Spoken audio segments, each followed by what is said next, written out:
ক্যাসেটটির শব্দ ধারণে এবং কম্পিউটারাইজ পরিস্ফুটনে mobile Monalisa and audio, Bagjola, Bashtala মোড়। নাহমাদুহু ওয়া নুসাল্লি আলা রাসূলিহিল কারীম। আম্মা বা'দু ফাআউযু বিল্লাহি মিনাশ শাইতানির রাজীম। ইয়া আইয়ুহাল্লাযীনা আমানু সাল্লু আলাইহি ওয়া সাল্লিমু তাসলিমা। আল্লাহুম্মা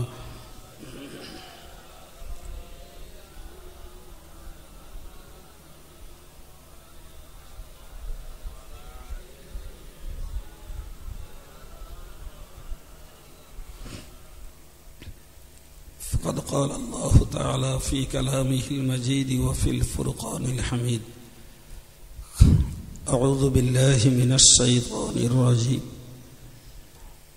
قل إن الموت الذي تفرون منه فإنه ملاقيكم ثم تردون إلى عالم الغيب والشهادة فينبئكم بما كنتم تعملون. وقال النبي صلى الله عليه وسلم: الموت جسر يوصل الحبيب إلى الحبيب، أو كما قال عليه الصلاة والسلام. সম্মানিত উলামায়ে কেরাম, জ্ঞান পিপাসু দিনদার ইমানদার শ্রোতা মণ্ডলী, সকলের প্রতি শ্রেণী বিশেষে শ্রদ্ধা, শুভেচ্ছা ও স্নেহাশিস জানিয়ে কিছু সময়ের জন্য কিছু কথা আলোচনা করতে আপনাদের খেদমতে উপস্থিত। ইত্যাগ্রে জনপ্রিয় বক্তা শ্রদ্ধেয় ভাই আলহাজ মাওলানা ইয়াকুব আলী সাহেবের কাছ থেকে একেবারেই সাদামাটা ভাষায় বেশ কিছু সামাজিক রোগ ব্যাধির কথা আপনারা শুনছিলেন, যেগুলোকে কানে রেখে সংশোধন করলে ব্যক্তি জীবন, পারিবারিক জীবন, সামাজিক জীবন, দুনিয়াতেও যেমন সম্মানিত হবে, আল্লাহ পাকের কাছেও মুক্তির আশা করা যায়। আমি কোরআন শরীফের একটি আয়াত প্রিয় রাসূলের জবানে বর্ণিত খুব ছোট্ট একটি হাদিস পড়েছি। আয়াত এবং হাদিসটাকে সামনে রেখেই কিছু কথা বোঝাবার নিয়ত করছি, যে বিষয়টি আমরা সকলেই খুব মজবুতির সঙ্গে জানি, সেটি হলো মরণ সকলের জন্য অনিবার্য। তবে বিষয়টা জানি যতটা, ভাবি তার তুলনায় খুবই কম। ভাবনা চিন্তা এ ব্যাপারে আমাদের খুবই হালকা, যে কারণেই দেখা যায় মানুষ মরে দেখি, মাটি দিতে যাই, কত মানুষের জাকানদানিও দেখি, কত মানুষের কঠিন রোগ যাতনাও দেখি। এরপরও আমরা স্বাভাবিকভাবে নিজের জীবনটাকে তৈরি করার ব্যাপারে সজাগ খুব কম মানুষ। বাহ্যিক দৃষ্টিতে যতটুকু ধর্মকর্ম আমরা করে থাকি, যদি একটু গভীরে ভাবি, হয়তোবা আমাদের ধর্মকর্মগুলি মহান আল্লাহর কাছে বেকার হয়ে যেতেও পারে। হযরত ইমাম গাজ্জালী রহমাতুল্লাহ আলাইহির মতো মানুষ, যার গোটা জীবনটা ইসলামী দর্শনে ভরা, সমগ্র জীবনটাই ইসলামকে নিয়ে ভাবনা চিন্তা গবেষণা করতেই কেটে গেছে। সেই মানুষটার ইন্তেকালের বাদে তার কোনো আপনজন তাকে স্বপ্ন দেখে জিজ্ঞাসা করেছিলেন যে আপনার জীবনের সাধনার ফল কি পেয়েছেন। তো তিনি তার জবাব দিয়ে বললেন, আমার গোটা জীবনের সকল সাধনাই আল্লাহর কাছে বেকার হয়েছে। শুধুমাত্র ওই রাত্রেবেলা ঘুম থেকে উঠে কয়েক রাকাত তাহাজ্জুদের নামাজ পড়তাম, সেই নামাজটুকুই আমার নাজাতের ওসিলা হয়েছে। বাকি জীবনের ধর্মীয় যে বিপুল পরিমাণ সাধনা, সব সাধনাই আল্লাহ পাক পণ্ড করে দিয়েছেন। এদের মতো মানুষদের জীবন আলেখ্য ভাবনা চিন্তা করলে একদম 100%ই মনে হয় আমাদের জীবনের ধর্মের নামে যা কিছু শুধু আল্লাহর হুকুমটাকে পালন করার জন্য করছি এই পর্যন্ত, বাকি আল্লাহ যদি নেন তো কপাল ভালো,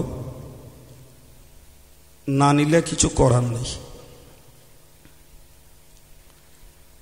জীবনের কোন খুচরো, কোন টুকরো, কোন সামান্যতম কাজে হয়তো আল্লাহ রাজি হবেন, তাতে নাজাত জুটতে পারে। আবার কারোর বা জীবনব্যাপী ভালো কাজ থাকা সত্ত্বেও হয়তো একটা সামান্য কিছু ত্রুটির কারণে আল্লাহ পাকের কাছে পাকড়াও হয়ে যেতে হবে। মহান আল্লাহর 100% ইচ্ছাটাই বান্দার নাজাত হওয়া না হওয়া নির্ভর করছে। 100% আল্লাহর ইচ্ছা। হাদিস শরীফে এসেছে, ইন্নার রাজুলা লা ইয়ামালু বিআমালি আহলিল জান্নাহ, একজন ব্যক্তি तमाम জীবন জান্নাতে যাওয়ার যোগ্য আমল করবে, কিন্তু শেষ অবধি লোকটি জাহান্নামে যাবে। আবার একজন ব্যক্তি ইন্নার রাজুলা লা ইয়ামালু বিআমালি আহলিন নার ফায়াদখুলুল জান্নাহ, গোটা জীবনব্যাপী একজন লোক জাহান্নামের সমতুল্য কাজ করবে, কিন্তু শেষ অবধি লোকটি জান্নাতের হকদার হয়ে যাবে। সুবহানাল্লাহ। এখন এক্ষেত্রে হাদিসটাকে সামনে রাখলে দুটি শ্রেণীর দুরকম মানসিকতা তৈরি হয়। একটা যারা আমল করেন তাদের মনে মনে দুর্বলতা তৈরি হয়, কি জানি হয়তো সারা জীবন করে যাব, সর্বশেষ আল্লাহ পাক হয়তো সবগুলোকে বেকার করে দেবেন, পণ্ড করে দেবেন। এটি আসে আমলওয়ালাদের মনের ভিতরে একটা দুর্বলতা। আবার অপরদিকে আমল হারা যারা, তারা হয়তো মনে মনে গর্বিত হয়,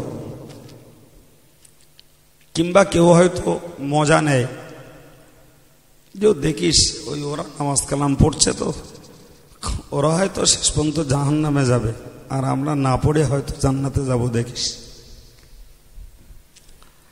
কিন্তু অ্যাকচুয়ালি এই দুটি শ্রেণীর কারোর দুর্বলতাটাও শেষ কথা নয়, আর কারোর গর্বিত হওয়াটাও শেষ কথা নয়। হাদিসের জায়গায় ওর ঊর্ধ্বে একটা কথা আমাদেরকে মনে রাখতে হবে, যে টোটাল বিষয়টা নির্ভর করছে আল্লাহর ইচ্ছার উপর। তিনি বলেছেন, ইন্নাল্লাহা ইয়াফআলু মা ইউরিদ, আল্লাহ যেটি ইচ্ছা সেটাই করবেন। সেখানে কারোরই হাত মারার অধিকার নেই। এই জন্য আমি কখনো কখনো বলি, আল ঈমানু বাইনার রাজাই ওয়াল খাউফ কিতাবের একটি কথা, যে ঈমান হলো ভয় এবং আশার মাঝখানে, তথা যারা ভালো মানুষ, নেককার মানুষ, এরা ভালো কাজ করেছেন যাতে নাজাত পাবেন এটা আন্দাজ করা যায়, কিন্তু এর পরেও তাদের ভেতরে থাকতে হবে ভয়। আবার একদল লোক পাপ কাজ করেছেন, তাদের স্বাভাবিক, যদি তারা বিশ্বাসী হয় তাহলে স্বাভাবিক চিন্তা যে নাজাত তাদের হবে না, কিন্তু তাদেরও নৈরাশ হওয়া উচিত নয়, বরং তাদেরকেও আশা রাখতে হবে যদি আল্লাহর দয়া হয়, হয়তো সামান্য কোনো কাজের বিনিময়ে আল্লাহ ইচ্ছা করলে নাজাতও হয়ে যেতে পারে। এই যে ভয় আর আশা, এই দুইয়ের মাঝখানটায় নির্ভর করছে একটা খাঁটি ঈমান। যারা আমল করে নির্ভীক বলে নিজেকে মনে করে, এরাও যেমন ঈমানে পরিপক্কতা লাভ করতে পারেনি, আর যারা বেআমল হয়ে আমল ছাড়া জীবনযাপন করে একেবারে নৈরাশ বলে নিজেকে মনে করছে, এদের ঈমানটাও যথেষ্ট কাঁচা। সুতরাং মজলিসে সব শ্রেণীর মানুষ রয়েছে, আমি সবাইকে লক্ষ্য করে বলছি, আমাদেরকে ভয়ও করতে হবে, আশাটাও রাখতে হবে। কোরআন শরীফে মহান আল্লাহ জানিয়েছেন, তাতাজাফা জুনুবুহুম আনিল মাদাজি। একদল মানুষ রয়েছে, তারা তাদের বিছানা থেকে উঠে পড়ে বিছানা শোয়ার জন্য, তারা শোয়া থেকে উঠে পড়ে, উঠে কি করে? ইয়াদউনা রাব্বাহুম খাওফান ওয়া তামআ, তারা আল্লাহর কাছে দোয়া চায়। কিসের দোয়া? আল্লাহর কাছে দোয়া চাই। একদিকে জাহান্নামের ভয়, নাজাতের দোয়া, আর একদিকে জান্নাতের লোভী হয়ে জান্নাতের আশায় দোয়া চাওয়া। তো বলছে, যারা প্রকৃতপক্ষে আল্লাহর বান্দা, তারা রাত্রেবেলা তাদের আরামের বিছানাটাকে ত্যাগ করে তারা উঠে পড়ে এবং আল্লাহর কাছে তারা দোয়া চায়। একদিকে জাহান্নামের ভয়, আর একদিকে জান্নাতের আশায়। এই দুটি দিককে মাথায় রেখে তারা আল্লাহর কাছে দোয়া চায়। কারা? যারা রাতের বেলা আরামের বিছানাটাকে ছেড়ে দিয়ে ওঠে, তাদের চরিত্র বর্ণনা করতে যেয়ে মহান আল্লাহ একথা জানিয়েছেন। পরে বলেছেন, ফালা তা'লামু নাফসুম মা উখফিয়া লাহুম মিন কুররাতি আ'য়ুন। সুবহানাল্লাহ।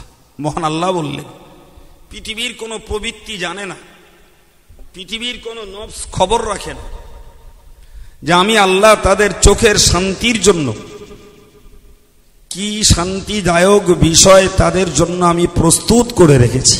সুবহানাল্লাহ। পৃথিবীর কোনো চোখ তা দেখিনি, জানেও না সে। জাযাআম বিমা কানু ইয়ামালুন। এটাই যারা আমল করে, কষ্ট করে, মেহনত করে, তাদেরই জন্য আমি আল্লাহ পাকের রক্ষিত গুপ্ত তাদের খেদমতের সম্পদ আমি আল্লাহ বানিয়ে রেখেছি। সুবহানাল্লাহ। এই আয়াত থেকে বুঝতে পারা যায় যে মহান আল্লাহ আমল ওয়ালাদের জন্য তার নিয়ামতের সম্পদ লুকিয়ে রেখেছেন।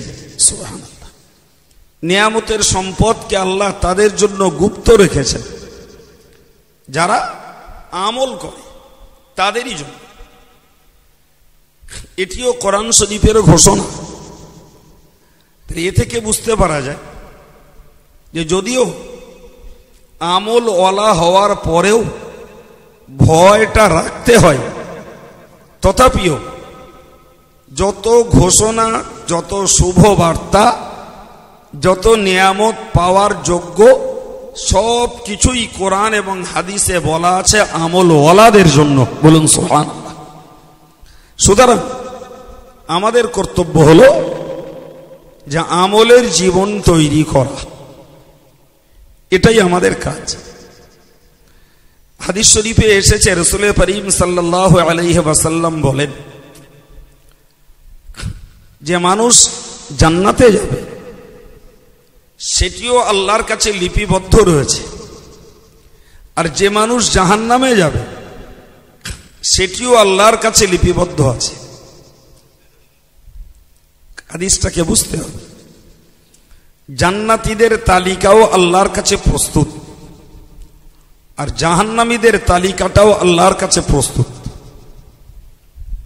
তো একজন সাহাবী উঠে বললেন, ইয়া রাসূলুল্লাহ, যদি জান্নাতি আর জাহান্নামী এদের তালিকা যদি আল্লাহর কাছে তৈরি করাই থাকে, তাহলে কেন আমরা সেই আমলটা করব? রেজাল্ট তো রেডি, পরীক্ষা দিয়ে লাভটা কি? ফলাফল যখন তৈরি আছে, তাহলে বেকার কেন খেটে খুটে আর পরীক্ষা দিতে যাব? তো রাসূল বললেন, কুল্লুন মুয়াসসিরুন লিমা খুলিক। সুবহানাল্লাহ। রাসূল বললেন, শোনো, এই যাকে যে জন্য সৃষ্টি করা হয়েছে পৃথিবীতে সেই কাজটাই তার জন্য সহজ করে দেওয়া হয়। সুবহানাল্লাহ। তার মানে যিনি জান্নাতি তালিকাভুক্ত, যার নাম জান্নাতের তালিকায় উঠেছে, পৃথিবীতে নেক আমলটাই তার জন্য সহজ হয়ে যায়। সুবহানাল্লাহ। আর যার নামটা জাহান্নামের তালিকাভুক্ত হয়েছে, তার কাছে পাপের কাজটাই সহজ হয়ে যায়। তাহলে এ থেকে, এই হাদিস থেকে বুঝতে পারা যায় যে যারা পৃথিবীতে নেকির কাজ করেন, তাহলে স্বাভাবিকভাবে আন্দাজ করতে পারা যায় যে তাদের জন্য তাদের নামটা জান্নাতের তালিকায় উঠে রয়েছে। আর যারা পাপের কাজ করছে তাদের নামটা জাহান্নামের তালিকায় উঠে রয়েছে। এটাই হাদিসের বাহ্যিক বাস্তব মর্ম। কেননা রাসূল বলেছেন যে জান্নাতীদের তালিকায় যাদের নাম রয়েছে তাদের জন্য জান্নাতের সমতুল্য আমলটাই সহজ বলে মনে হয়, আর যাদের নামটা জাহান্নামের তালিকায় উঠে রয়েছে তাদের পৃথিবীতে পাপের কাজটাই তাদের কাছে সহজ এবং প্রিয় মনে হয়। তাহলে সমাজ জীবনে যে মানুষগুলো নেকির কাজের সঙ্গে, ভালো কাজের সঙ্গে যুক্ত, ভাই তারা আশা করতে পারেন যে তাদের নামটা জান্নাতি তালিকাভুক্ত হয়ে আছে। যাদের কাছে পাপের কাজটাই সহজ মনে হচ্ছে, দেখতে পাচ্ছি, বুঝতে পাচ্ছি পাপের কাজ, ফের ভি সেই কাজের প্রতি তার টান, তার আকর্ষণ, তার মনের আগ্রহ সেই পাপের দিকেই, তাহলে স্বাভাবিকভাবে তাকে আন্দাজ করতে হয় যে তার নামটা জাহান্নামের তালিকাভুক্ত হয়ে রয়েছে। ভাই, এই কথাগুলো শোনা বোঝার পরে একটা কনসেপশন, একটা ধারণা আমাদের মধ্যে তৈরি হওয়া দরকার। সেটি হলো কিয়ামতের দিবসে আমার আপনার জন্য কি বিচার হবে, সেই বিচারটাকে আমরা যদি এইখানে একটু অঙ্ক কষি নিজে নিজে, তো প্রত্যেকেই তার কিয়ামতের দিনের হাবভাব নিজেই বুঝতে পারব। কিয়ামতে কি হবে এটা তার একটা ট্রায়ালের জায়গা, দুনিয়াটাই তার একটা ট্রায়ালের জায়গা। আমি নিজে বুঝবো যে আমার সেদিন কি হতে পারে। ভাই, আজকের যদি আন্দাজ করি, এই জ্যৈষ্ঠের রৌদ্রটা সত্যি সত্যি সামাল দেওয়া বহুত কষ্ট।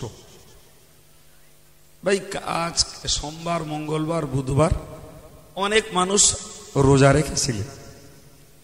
জি, একদিকে শবে বরাতের রোজাটাও পালন হয়েছে, অপরদিকে প্রতি মাসে আরবি মাসে 13, 14, 15 আইয়ামে 20 বলা হয়, এ রোজা রাখা মানুষ আছে, সে আমলটাও তাদের হয়েছে।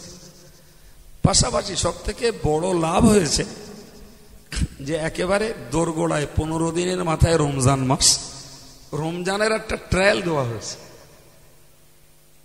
আমার কথাটা বোঝা গেছে না?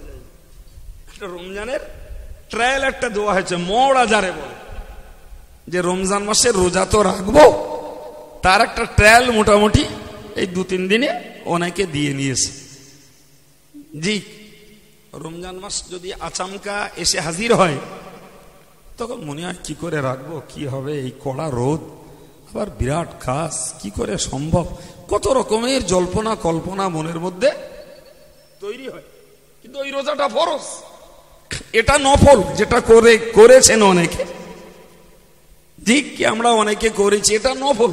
কিন্তু একটা নফল রোজা করে আমি ট্রেনিং নিলাম যে আল্লাহ চাইলে, আল্লাহ সাহায্য করলে ফরজটাও ইনশাল্লাহ করতে পারবো। কি গো, ঠিক না ভুল? জি ভাই, তাহলে ফরজটা ইনশাল্লাহ করতে পারা যাবে রমজানের একটা ট্যাল নিয়ে বুঝলাম।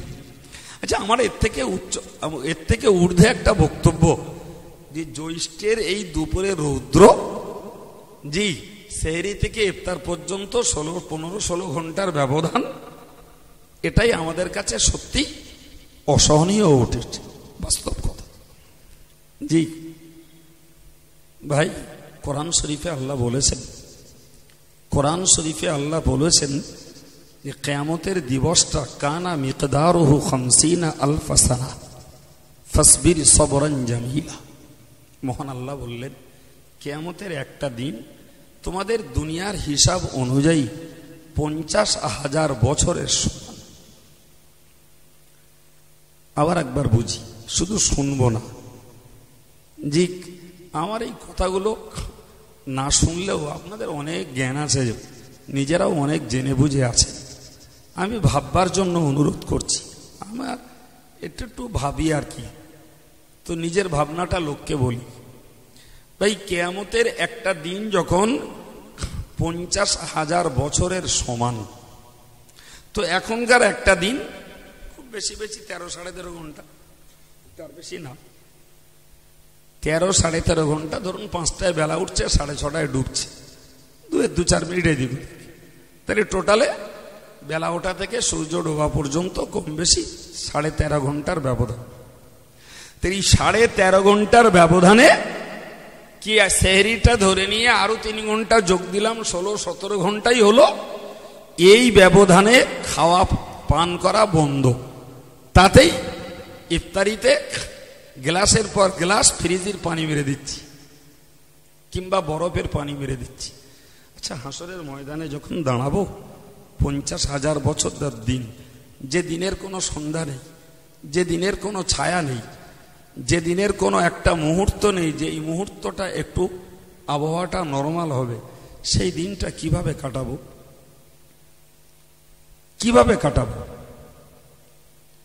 এই আন্দাজটা, এই অঙ্কটা কে করবে?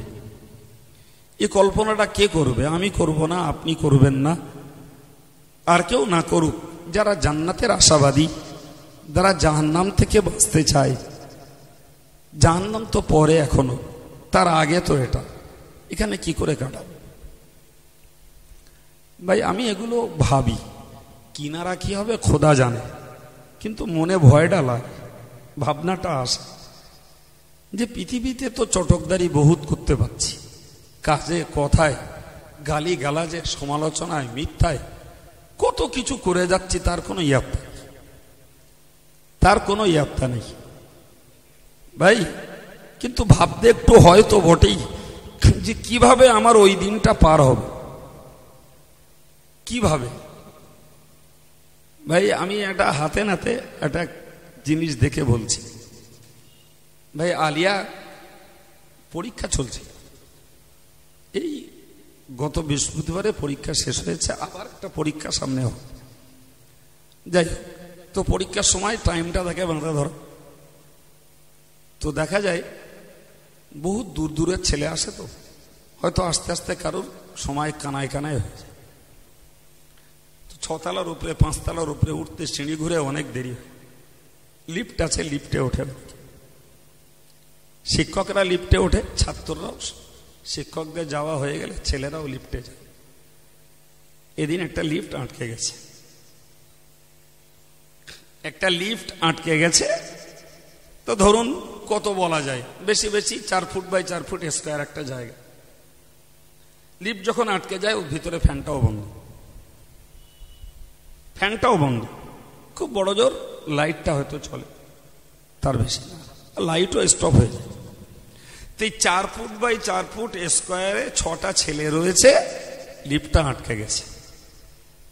45 মিনিট লিফটটা থেকে ছেলেগুলোকে বার করতে, মিস্ত্রি ডাকতে 45 মিনিট সময় গেছে। আপনি ভাবুন, ছেলেগুলো বেরিয়ে আসার পরে প্রচুর হাঁপাচ্ছে, প্রচুর, যে কোনো মুহূর্তেই এক্সপায়ার করবে এরকমটা অবস্থা।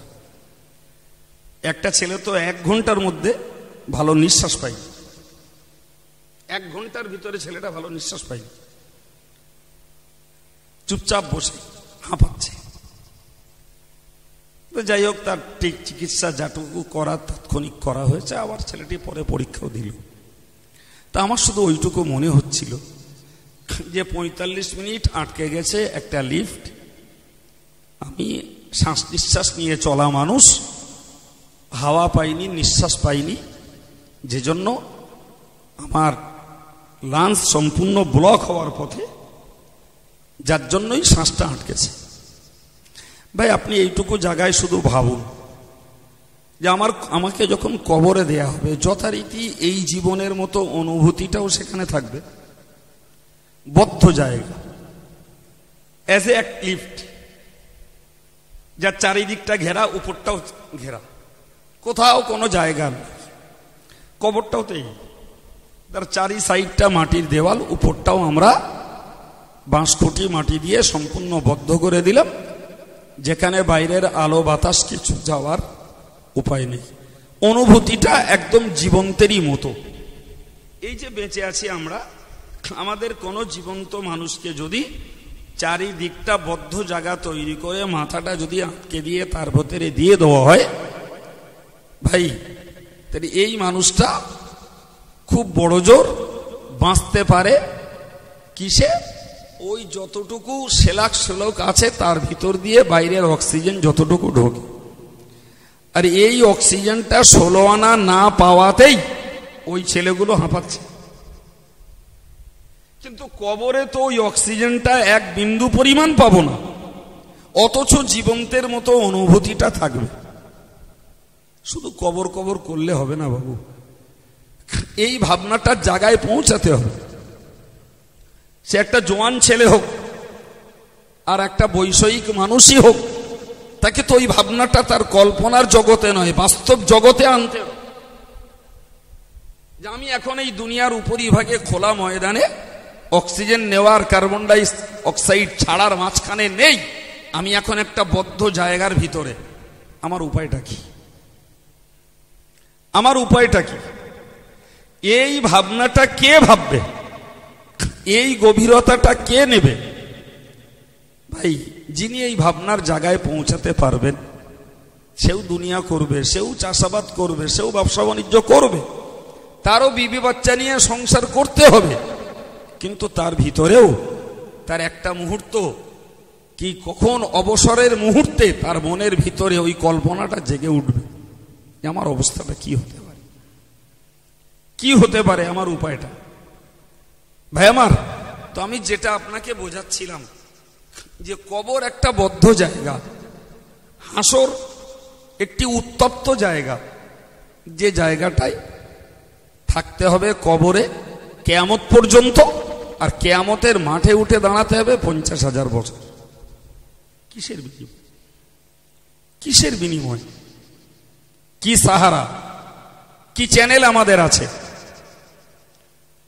একটাই সম্পদ, সেটি হলো নেক আমল। সেটাই হলো নেক আমল। নেক আমলটা যদি সঙ্গে থাকে কবরে, আলহামদুলিল্লাহ, জান্নাত থেকে সুড়ঙ্গ কেটে দেবেন, জান্নাতের স্নিগ্ধ হাওয়া কবরে প্রবাহিত হবে। সুবহানাল্লাহ।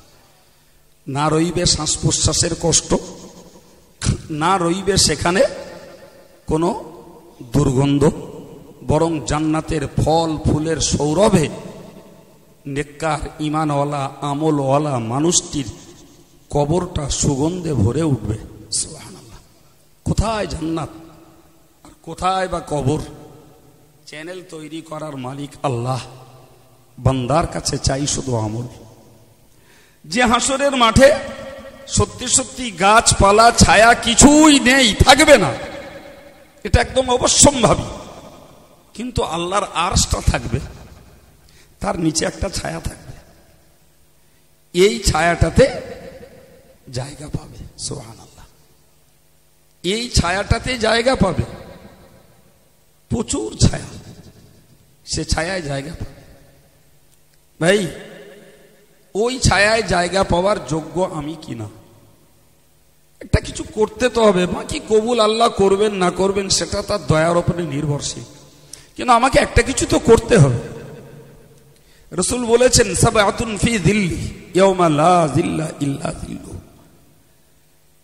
রাসূল পাক বলেন, কিয়ামতের দিবসে আরশের ছায়াটি ব্যতীত দ্বিতীয় কোনো ছায়া থাকবে না, আর সেই দিন ওই ছায়াটির তলে 7 শ্রেণীর মানুষ স্থান পাবে। 8ম শ্রেণী কেউ নয়। সে 7টা কারা?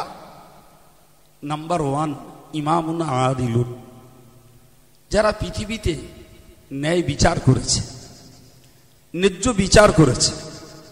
ন্যায় বিচারক নেতা, সে সমাজের নেতা হোক, রাজনৈতিক নেতা হোক, পারিবারিক নেতা হোক, তার পরিবারের নেতা হোক, গ্রামের মসজিদের হোক, যেখানকারই হোক, যার হাতে যতটুকু নেতৃত্বের অধিকার এসেছে সে জায়গাটায় ন্যায় বিচারটা করেছে। তাহলে কেন আমি ওই অধিকারটা পাওয়ার পরে অপচয় করব? বরং অধিকার যদি এমন কেউ পেয়ে যায়, তাহলে ওই সুযোগে আর সে ছায়ার নিচে জায়গাটা দখল করার যোগ্যতাটা জোগাড় করে নেব। এই ভাবনাটা তার আসবে যার হাসরের দিনের বিভৎস উত্তপ্ত পরিস্থিতির স্বপ্নটা যার থাকবে। কি গো, আরে হাসরের দিনের ভয়টার বিশ্বাস যার থাকবে, তার ধান্দা থাকবে যে কোনো মূল্যে আমি আরশের ছায়ার নিচে জায়গাটা দখল করার একটা যোগ্যতা জোগাড় করবই। 7টা শ্রেণীকে আল্লাহ দেবে, কোনো একটা শ্রেণীতে আমাকে ঢুকতে হবে, কোনো একটা শ্রেণী দলভুক্ত আমায় হতে হবে। এই যে এই প্রচেষ্টা, এই সংগ্রাম, এই সাধনা তার থাকবে যার অ্যাকচুয়াল হাসরের দিনের ওই বিভৎস ভয়াবহ উত্তপ্ত পরিস্থিতিটার বিশ্বাস যার জন্মাবে। যার ও বিশ্বাসটা হালকা পাতলা, ও বিশ্বাসে যার মজবুতি নেই, ভাই সে জোগাড় করবে না। তো রাসূল কি বললেন? যে লোকটা ন্যায় বিচারক নেতা, সে নাম্বার 1 ওই আরশের ছায়ার নিচে জায়গা পাবে। আমি আপনাকে বলেছি জি, শুধু কোর্টের বিচারকটাই বিচারক নয়, একজন পরিবারের বিচারক, একজন সমাজের বিচারক, একজন রাজনৈতিক বিচারক, যে কোনো পর্যায়ের কেউ বিচারক হন, তিনি যদি ন্যায় নিষ্ঠার সঙ্গে, নীতির সঙ্গে পক্ষপাতিত্ব না করে সুবিচারটাকে যদি করেন, আল্লাহ পাক তাকে আরশের ছায়ার নিচে জায়গাটা দেবেন। কে এই মৌকা আসবে কার, সেই সুযোগটা তিনি নিলে তিনি বুদ্ধিমান। প্রিয় নবী সাল্লাল্লাহু আলাইহি ওয়াসাল্লাম বলেছেন, ওয়াশাবুন নাশআ ফি ইবাদাতিল্লাহ। এই কথাটি আমভাবে কখনো শুনে থাকবেন, আমি খাস ভাবে বলছি। জি, মজলিসটায় অনেক যুবক ছেলে রয়েছে যাদের ভিতরে এ জাতীয় স্বপ্ন, চিন্তা, কল্পনা কিছু না থাকাই যেন দেখতে পাওয়া যায়। রাসূল বললেন, যে যুবক ছেলেটি তার যৌবন কালটাকে আল্লাহর ইবাদতে কাটিয়েছে, জি 60 বছর, 70 বছর, 80 বছর যাই আল্লাহ হায়াত দিন, যৌবন কাল জীবনের একটা মূল্যবান সময়। হাতছাড়া হলে তখন বোঝা যাবে কি হারিয়েছে। যখন ওই পিরিয়ডটা চলতে থাকে তখন বোঝা যাবে। যেটা আমাদের দেশের লোক খুব সহজেই বলে, দাঁত থাকতে দাঁতের মর্যাদা বুঝতে হবে। ওই একই কথা যৌবন পিরিয়ড যখন চলে তখন কি হারাচ্ছি, কি ক্ষতি করছি, তখন আন্দাজ হয় না। ওই যাদের দাড়ি পেকেছে, যাদের শারীরিক দুর্বলতা এসেছে, ভাই ওরা এখন আন্দাজ করছে। আমার কথাটা বোঝা যাচ্ছে কি? ওরাই আন্দাজ করছে যে কিটা হারিয়ে ফেলেছি। আরো কিছুদিন যদি যৌবন পিরিয়ড থাকতো, এখন যে বৈষয়িকতার জ্ঞানটা হয়েছে, ওই জ্ঞানটা যদি তখন থাকতো তাহলে আরো কিছু কাজে লাগাতে পারতাম। এটা একদম বাস্তব ভাই। আমারও মনে হচ্ছে, আর 5টা বৃদ্ধ মানুষ তাদেরও মনে হবে। রাসূল বললেন, শাবুন নাশা ফি ইবাদাতিল্লাহ, ওই যুবক ছেলে, যে ছেলেটি যৌবন কালটাকে, ওই যুবতী মেয়েটি, যে যুবতীটি যৌবন কালে আল্লাহর ইবাদতে কাটিয়েছে, সুবহানাল্লাহ, তার কি কপাল, কি তার সৌভাগ্য। সে যৌবন কালটাকে আল্লাহর ইবাদতে কাটাবে, আর এরই সুবাদে আর সে ছায়ার নিচে জায়গাটা পেয়ে যাবে, সুবহানাল্লাহ। তাহলে যৌবনটা যেই পেরিয়ে যাবে ও সুযোগ হাতছাড়া। যৌবন কাল যদি আমার চলে তামাশায়, কি আড্ডায়, আর কিতে, খেলায়, জুয়ায়, গানে, ভিন্ন কাজ আছে দুনিয়ায়, যে কাজগুলো শরীয়ত সমর্থন করে না, এরকম কাজে যদি একটা যুবক ছেলের যৌবন পিরিয়ডটা কেটে চলে, তাহলে নিশ্চিত সেই যুবক ছেলেটি তার ওই পিরিয়ডের সুবর্ণ সুযোগ হাতছাড়া করলো। বুড়ো বয়সে নয়, বুড়ো বয়সে নামাজ পড়া, দাড়ি রাখা, মাথায় টুপি পরা, এগুলো খানিকটা ইজি ব্যাপার। ও অটোমেটিক্যালি তার মন ঢিল পড়ে যায়, এই পিরিয়ডে হওয়াটা স্বাভাবিক। কিন্তু ওই পিরিয়ডটা, যে পিরিয়ডে থাকে তার মনের জোয়ার, ওই পিরিয়ডে সে আল্লাহর জন্য কতটা বদ্ধ করতে পেরেছে নিজেকে, সেটাই ছিল বড় সামলানোর বিষয়।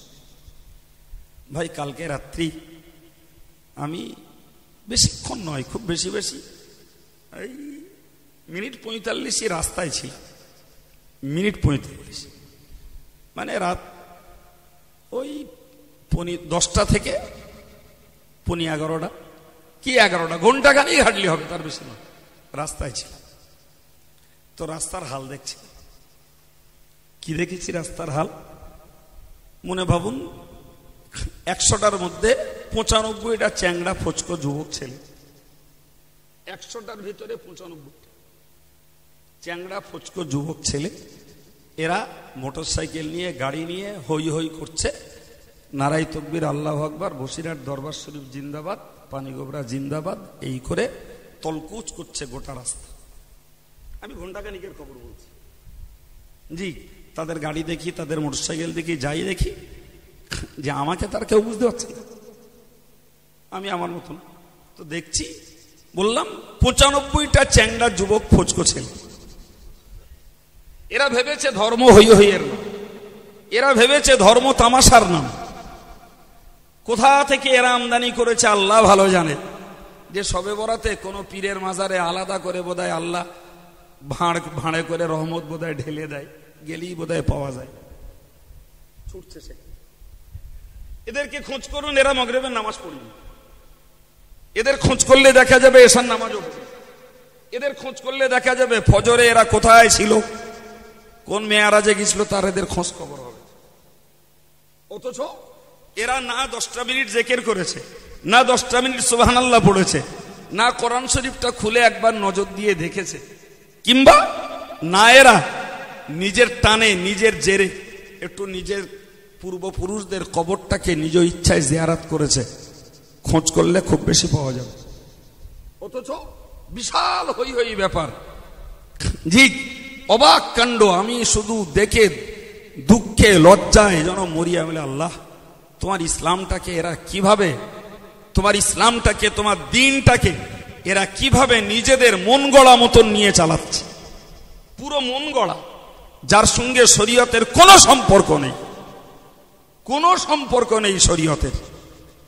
খুব বড় জোর বলতে পারা যায় এটা জিয়ারত করা মুস্তাহাব। যা করলে সওয়াব হয়, না করলে গোনা নেই। করলে সওয়াব হয়, না করলে গোনা নেই। জি, এক্সট্রার লাভ, ফাইন্নাহা তুযাক্কিরুল মাউতা।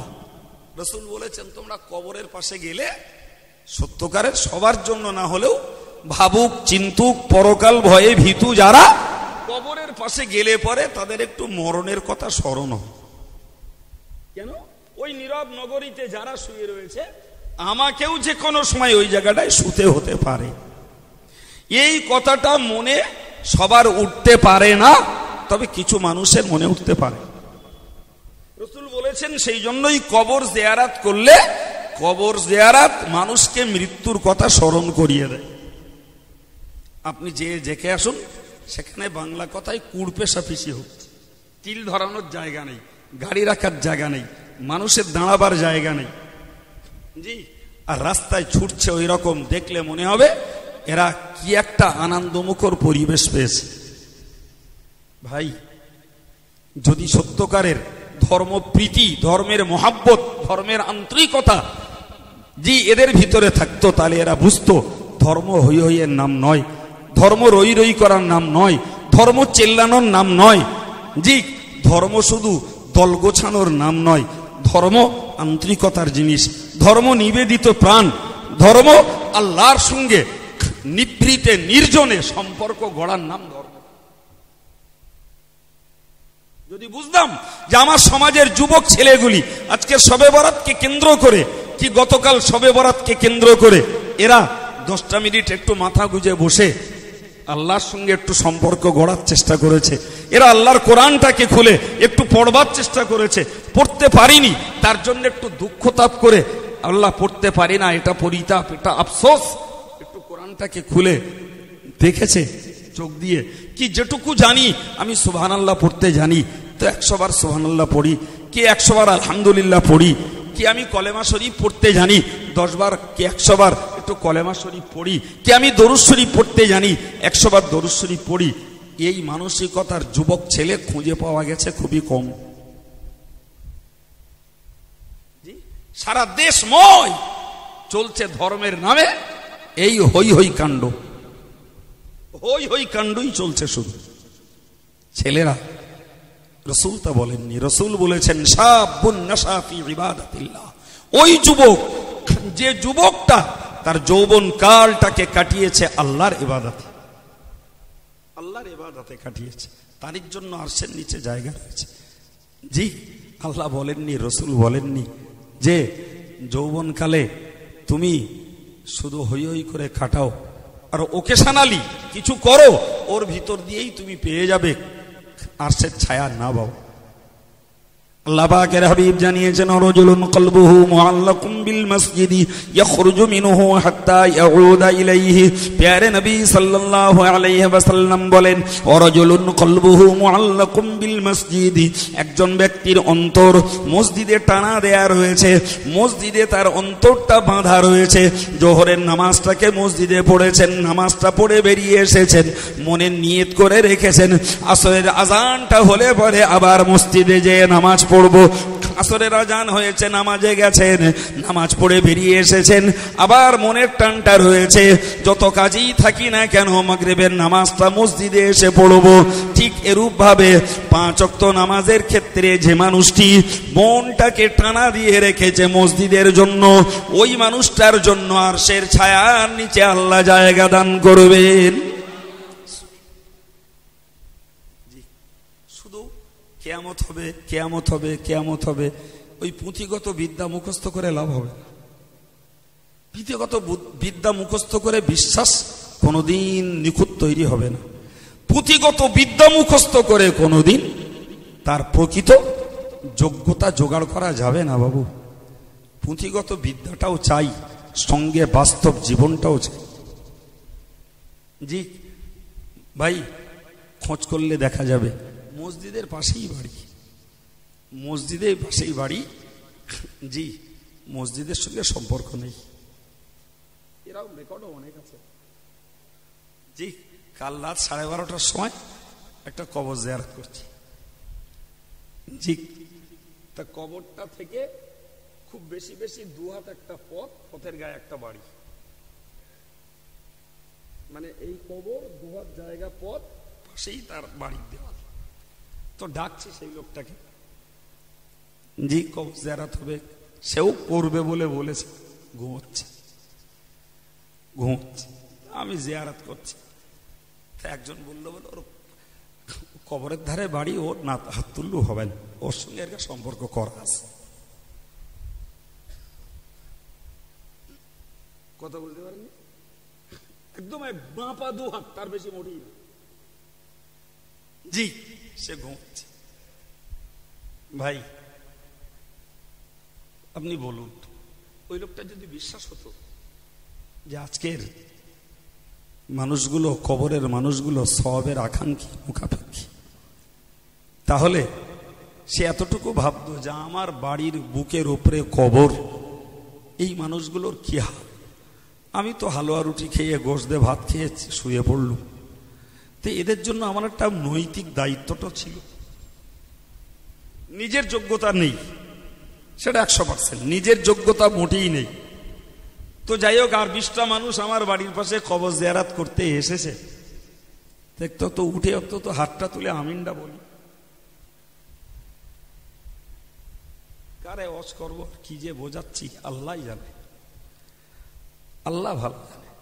সব যেন ভরসে ঘিঢালা মতো হচ্ছে। মাঝে মাঝে এত মনের কাছে খারাপ লাগে, মনে হয় ওয়াজ নসিহত আর করবো না, তার থেকে নিজে নিজে আমল করি, আবার নিজের মনের মধ্যে কল্পনা করি, সেই তো একেবারে যদি কিছু না বলি আল্লাহ তো ধরবে, কি হবে না হবে তোর দেখার দরকার নেই, তুই বলিস না।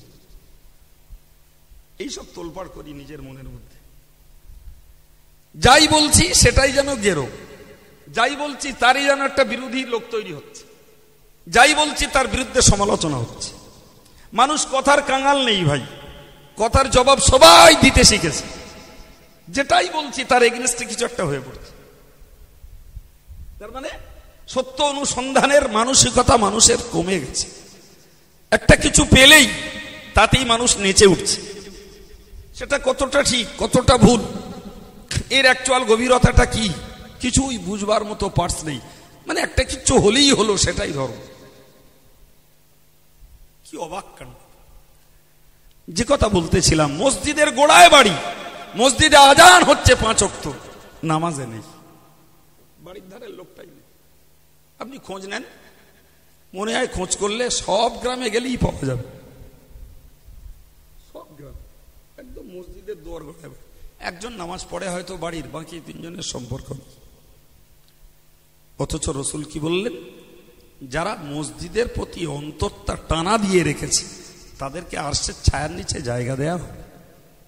তো দূরের মানুষটা না হয় একটু ফেল করতে পারে, কাছেরটা ফেল করে কি করে? তাহলে তার এই বুদ্ধিটা আসেনি, তার এই ব্যাপারে গভীরতাটা নেই। আল্লাহ পাকের নবী বলেন, রাজুলানি তাহাব্বা ফিল্লাহি ওয়া তাবাগাদা ফিল্লাহি। প্যারে নবী সাল্লাল্লাহু আলাইহি ওয়াসাল্লাম বলেন, দুজন মানুষ ভালোবাসা করেছে আল্লাহর উদ্দেশ্যে, দুজন মানুষ বিচ্ছিন্ন হয়েছে, রাগদ্বেষ করেছে, একে অপরের সঙ্গে মনোমালিন্য ঘটিয়েছে শুধুমাত্র আল্লাহর উদ্দেশ্যে। রাগদ্বেষটাও আল্লাহর জন্য, আর মোহাব্বত ভালোবাসাটাও আল্লাহর জন্য।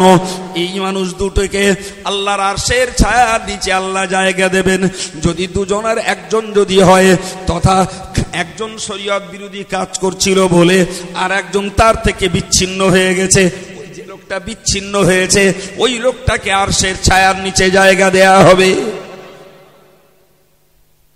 তোমার সঙ্গে খাতির ছিল ভাই, ভালোবাসা ছিল, তোমার সঙ্গে একটা আন্তরিকতা, একটা দহরম মহরম নিশ্চয়ই ছিল আমার, কিন্তু এখন দেখতে পাচ্ছি তুমি ইসলাম বিরোধী, তুমি শরীয়ত বিরোধী, তুমি কোরআন বিরোধী, হাদিস বিরোধী জীবনযাপন করছো ভাই, তোমার সঙ্গে আমার সম্পর্ক নেই।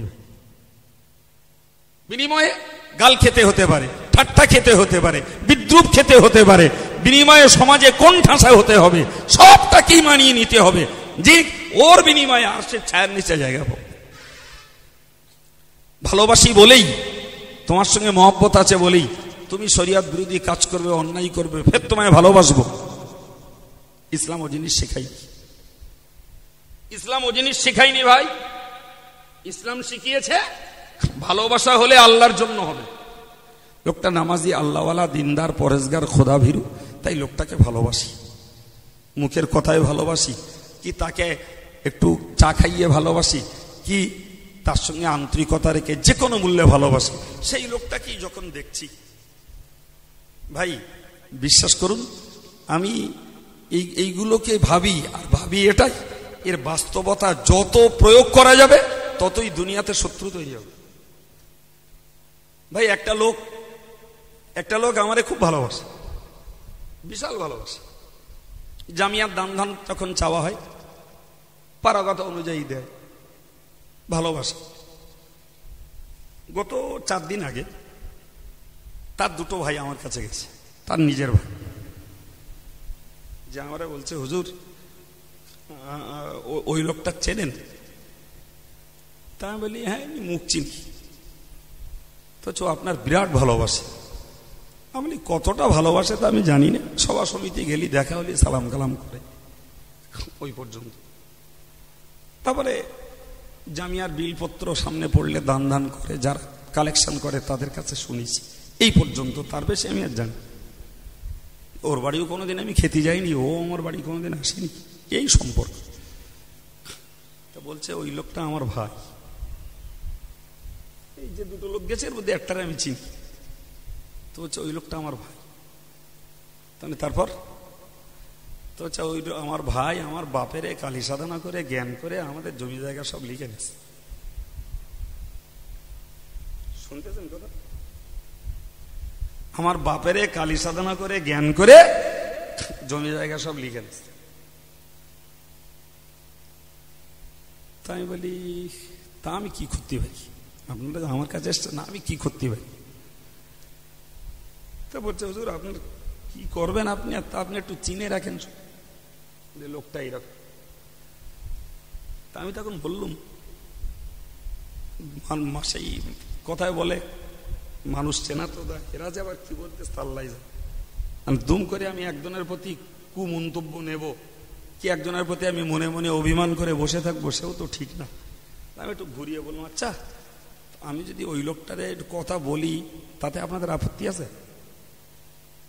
আমি সরাসরি এই কথাটা বলবো, বাংলা বাংলি, যে আপনি আপনার ভাইদের জমি জায়গা ফাঁকি মেরেছেন। বললে কেটা বলেছে? আমি বলবো আপনাদের নাম আপনারা বলেছেন। রাজি আছেন আপনারা? তখন থেকে একটু কেরাম কেরাম করতেছে। বলি ভাই কেরাম কেরাম করলে হবে না, আমি ভালো বলবো তো তাকে দেখে শুনে বুঝে সুঝেই ভালো বলবো, আর খারাপ বলবো তো তার সম্পর্কে কোন রকমের টু শব্দ করার আগে তাকে আগে জানবো, বুঝবো, তার সম্পর্কে তথ্য নেব, তবে তার সম্পর্কে একটা মন্তব্য ছড়বো। ফাউ পাপ ঝগড়া করতে রাজি নেই। দুম করে কারোর নামে আলফাল বলে বসলুম, অথচ তার সম্পর্কে জানলুম না, তার কাছে ঘেঁষলুম না, তার ধারে বাড়ে গেলুম না। এটা ইসলামের ঘোর বিরোধী কথা। হযরত ওমর বলেছেন, তুমি কারোর সম্পর্কে মন্তব্য করার আগে হয় তার সঙ্গে বসে খাওয়া পেওয়া করো, নাই তার সঙ্গে সফর করো, না হলে তার সঙ্গে আত্মীয়তা করো, অন্তত 3টি কাজের একটা করো, তবে তার সম্পর্কে মন্তব্য করো। 3টের একটাও যদি না হয়, খবরদার তুমি কারোর সম্পর্কে মন্তব্য করো। আমি ভাই ভালো মন্দ কোনোটাই বলবো না, যদি আমার কাছে আপনারা যখন তুলিস আমার বলতে দেন। লেটেস্ট দেখলাম বললো যে ঠিক আছে আপনি বলেন। আমি বলবো না ভাই, আমি যখনই বলবো না আমার সামনে টু করতে পারবে না ও লোক, কিন্তু আপনাদের উপরে চোটপাট হবে বলো, তখন যেন আমার দায়ী করবেন। আমি যেই বলবো চোটপাট শুরু করবে বাড়ি, তখন আমার দায়ী করবেন না। আর একজন লোক ছিল, আমি সাক্ষী রেখে দিচ্ছি বলো। তা বলছে হ্যাঁ ঠিক আছে। আমি ঠিক আছে না, আপনারা বাড়ি যান, গা আর একটু ভেবে নেন, সর্বরাতটা পার হোক, ভেবে নেওয়ার পরে আমার একবার বলবেন। যদি বলেন হ্যাঁ হুজুর বলেন, আমি বলবো ইনশাল্লাহ, এটা সত্যি কথা বলবো, তার জন্য এর বাধা কি? আর যদি বলেন না হুজুর বলতে হবে না, তাহলে দয়া করে আপনারা আপনাদের বিষয় সামলে নেন, আমার বিশ্বাসের জায়গা আমাকে রাখতে দেন। লোকগুলো চলে জি। আমি আর একটা লোক ছিল, ওরে শুধু বললুম তুমি একটু ওই লোকটাকে বলো তো, আমার নাম করে বল হুজুর একটু ফোন করতে বলেছে, ওইটুকানি বলো কোনি, তারপরেরটা আমি দেখবেন। এখনো পর্যন্ত 4 দিন হয়েছে, এখনো ফোন করিনি, কখন করে আল্লাহ জানে। এখন ধরে নেওয়া যাক সত্যকারের যদি ওই লোকটা দোষী সাব্যস্ত হয়, ওই লোকটা যদি সত্যকারের দোষী সাব্যস্ত হয়, তাহলে ভাই লোকটা দাঁড়িয়ে আছে কি নেই, কি নামাজ পড়ে কি পড়ে না, সবটাকে আপন জায়গায় রেখে দিয়ে আমায় ভাবতে হবে এটাই, লোকটা যখন ভাইয়ের হক নষ্ট করেছে নিশ্চিত ওই লোকটা আল্লাহর কাছে নাজাতের কোনো রাস্তাও নেই। জীবনে যাই কামাই করুক সবও ভাইরাল, যাই কামাই করুক সব নেন। জি, আমারে একটা লোক 10,000 টাকার একটা বান্ডেল সামনে দে বলছে যে এই 10,000 টাকা নিয়ে যান জামিয়ার জন্য, 10,000 টাকা নিয়ে যান, আর সামনের ইসালেসা হবে অমুক হুজুরির দাওয়াত করবেন 50,000 টাকা দেব। ঠিক এই কথা একদম ডাইরেক্ট। তা আমি তার মুখের উপরে বললাম, আমি বললাম আমি ভণ্ডারে পীর বলতে রাজি নই, তুমি 50,000 কেন 50 লাখ টাকা দিলু আমি ভণ্ডকে পীর বলে জামিয়ার স্টেজে তুলবো, আর তোমার দাবিতে তোমার কাছ থেকে 5 পয়সাও নিতে আমি রাজি নই। তাতে তুমি রাগ জাল যাই পারো করো। জি, লোকটা সে 50,000 পড়ে থাক 10,000 টাকাও তুলে নেন, দিলেন। বুঝতে পারেননি? আমি 10,000 টাকা না 10 পয়সাও নেব না আমি, তবে আমি অন্যায়ের কাছে মাথা নত করি না, কোথাও করি না, অন্যায়ের সঙ্গে কোনো আঘাত নেই। তবে শরিয়াত বাঁচিয়ে কারোর সঙ্গে যদি সমঝোতা করা যায় সেটা ভিন্ন জিনিস। জি, গত পরশুদিন সেই লোকটা সম্পর্কে আমার একজন রিপোর্ট দিচ্ছে, বলছে হুজুর কোন একটা কারণে ও লোকের 40 লাখ টাকা খরচ হয়েছে। মানে টাকা আছে, খরচ হয়েছে, কোন একটা কারণে ফাউ খরচা হয়েছে 40 লাখ টাকা। বলে তো ভালো, তার টাকা আছে, খরচ হয়েছে, আমার নিয়ে আমার হয় না। লোকটার সঙ্গে আমার কোনো সম্পর্ক নেই, বলার আগে কোনো সম্পর্ক নেই। 2 বছর হচ্ছে জামিয়ার জন্য তার কাছে যাইও না, টু শব্দও করি না, পাশের দোকান থেকে কালেকশন করি, তার দোকানে যাই না। কেন? যে লোকটা আমাকে অন্যায়ের কাছে মাথা নত করাতে চাইছে টাকা দেখিয়ে, আমি ওর সঙ্গে সম্পর্ক রাখতে রাজি। রাসূল কি বলেছেন? ভালো যদি বাসো আল্লাহর জন্য বাসো, রাগ করবে যদি আল্লাহর জন্য করবে, তবেই তোমার আরশের ছায়ার নিচে আল্লাহ জায়গা দেবে। আমি তোমাকে ভালোবাসি বলে তুমি শরীয়ত বিরোধী কাজ করবে, ফের আমি তোমাকে ভালোবাসবো, এটা ইসলাম নয়, ওটা নফস, ওটা মনের পূজা, ওটা নিজের স্বাধীনতা, নিজের স্বেচ্ছাচারিতা। ইসলাম স্বেচ্ছাচারিতার ধর্ম নয়। ও আল্লাহর বান্দা মনে রাখুন, আমি আপনাকে 5 নম্বরের কথা বলছি। রাসূল জানিয়েছেন অরজুলুন দাওয়াতুহু যাতু ইমরাতিন হাসাবিন ওয়া নাসাবিন ফাকালা ইন্নী আখাফুল্লাহ। প্যারে নবী সাল্লাল্লাহু আলাইহি ওয়াসাল্লাম বলেন, একজন ব্যক্তিকে ডাকছে কোন একজন মহিলা, যে মহিলাটি অপূর্ব সুন্দরী, বংশীয়া মহিলা, খুব উচ্চ বংশীয়া, যেমন তেমন রূপ লাবণ্যে মহিলাটি অত্যন্ত আকর্ষণীয়। ওই মহিলা একে ডাকছে, তুমি আমার সঙ্গে সন্দর্পণে গোপনে যৌন কর্ম করবে, তাই তাকে আহ্বান করছে। অপূর্ব সুন্দরী বংশীয়া মহিলা বলে রাসূল হাদিস শরীফে বলেছেন, কিন্তু এই পুরুষ মানুষটি এক কথাই বলে দিল, ইন্নী আখাফুল্লাহ। ও আল্লাহর বান্দি, যদিও তুমি আমাকে ডাকছো অপকর্মের জন্য, কিন্তু আমি আল্লাহকে ভয় করি। পৃথিবীর কেউ যদিও জানবে না, কিন্তু আল্লাহ পাক দেখবেন এই অপকর্ম, সুতরাং আল্লাহর সাক্ষীতে আমি এ কাজ করতে রাজি নই। এই জীবনে যদি খোদা না করুন এমন কোন মৌকা কারুর জীবনে এসে যায়, পুরুষ মহিলাকে ডাকে, মহিলা যদি আল্লাহর ভয়ে পিছিয়ে পড়ে, আর মহিলা যদি পুরুষকে ডাকে, আর পুরুষ যদি আল্লাহর ভয়ে সরে যায়, এই নারী আর এই পুরুষকে মহান আল্লাহ আরশের ছায়ার নিচে জায়গা দান করবেন। জি, 5টা কথা বলছি। ন্যায় বিচারক নেতা, যৌবনটা আল্লাহর ইবাদতে কাটানো, অন্তরটা মসজিদে নামাজের জন্য টানা দেওয়া, আল্লাহর জন্য কারোর সঙ্গে ভালোবাসা অথবা রাগারাগি করা, আর যদি কেউ ব্যভিচারের জন্য পুরুষকে ডাকে, পুরুষ যদি খোদার ভয়ে সরে যায়, আর কোন পুরুষ যদি মেয়েকে ডাকে, মেয়ে যদি খোদার ভয়ে পিছিয়ে পড়ে, এরা আল্লাহর আরশের ছায়ার নিচে জায়গা পাবে।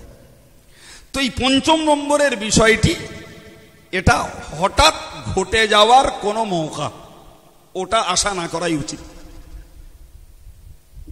বাকি 4টে সাধনায় জোগাড় করা যায়, ন্যায় বিচারটাও করা যায়, আল্লাহর ইবাদতে যৌবনকাল কাটানোও যায়।